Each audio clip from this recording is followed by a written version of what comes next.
All right, so we're gonna look at some pictures today from a set of Spring Breakers. Behind the scenes shit.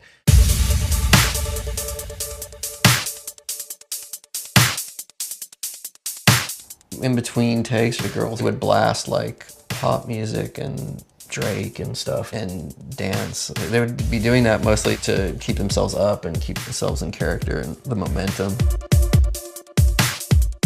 Selena's character is a little more naive and more, more religious. The other girls are super hardcore.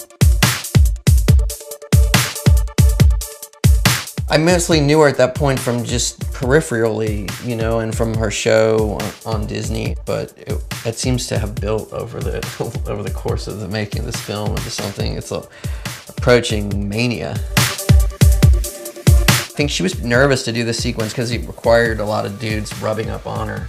I don't think she'd ever had that happen, so it was pretty intense. I remember there were a lot of dudes wanting to hump her, but she was a trooper. Looks like Vanessa and Ashley in ski masks. So this was the pink ski mask with the unicorn patches was their robbing mode, kind of gangster.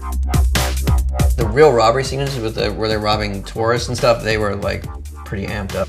I would usually shoot the scene from beginning to end and just let them go through it all in real time, and so it was really like they were doing it.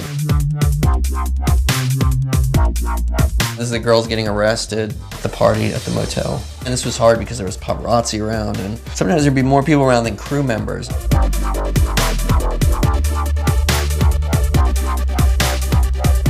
This is Selena and Rachel. Rachel was kind of trying to protect her, I think, in real life, and it even just became a character trait in the film. They kind of became like close friends. Maybe I missed something out there. Selena is crying in the sequence, and she was freaked out in real life. I didn't tell her about what was going to happen. Unless it was just something that I'd been saving in my mind for about 3 or 4 months before. I didn't want her to be prepared for it. I didn't want her to be thinking about it, so we just kind of like threw it on her. And she was pretty freaked to do the sequence, but I think it's her best scene in the movie.